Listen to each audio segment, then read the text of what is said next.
صدیقۃ الکبریٰ حضرت فاطمہ الزہرا سلام اللہ علیہا کی بصیرت افروز خطابات، امت کی ذمہ داری، نظریہ امامت اور قرآن کی اہمیت و افادیت۔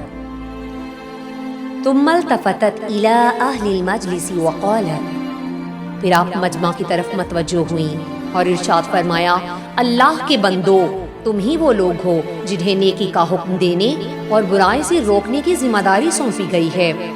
دین الہی اور حق کے پیغام کو عالمی آشکار کرنے کا بوجھ بھی تمہاری ہی کاندھوں پر پڑا ہے۔ تم اپنی ذات کے لیے خدا کے نمائندے ہو اور نظام شریعت کو دوسری قوموں تک پہنچانا تمہارا کام ہے۔ پیدا کرنے والے کی طرف سے تمہارے واسطے جو سچا سربراہ برحق رہنما مقرر ہوا ہے وہ تم میں موجود ہے۔ اس کے بارے میں تم سے باقاعدہ عہد و پیمان بھی لیا جا چکا ہے۔ وہ ذخیرہ جسے رسول اللہ صلی اللہ علیہ وآلہ وسلم نے بچا کر رکھا، اسی کو آپ صلی اللہ علیہ وآلہ وسلم نے اپنا جانشین بنایا۔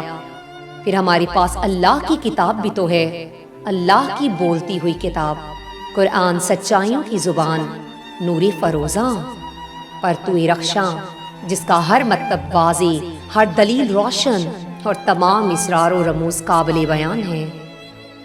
اس کی ظاہری عبارت سامنے کی باتیں اجالا پھیلاتی ہیں، قرآن کے احکام پر عمل کرنے والوں کی زندگی قابل رشک ہوتی ہے، اس کی پیروی بہشت کا راستہ دکھاتی ہے۔ کتاب خدا کا سننا بھی نجات کا ذریعہ ہے۔ قرآن ہی کے وسیلے سے انسانی ذہن اللہ کی صاف و شفاف اور رساں دلیلوں کو پا سکتا ہے۔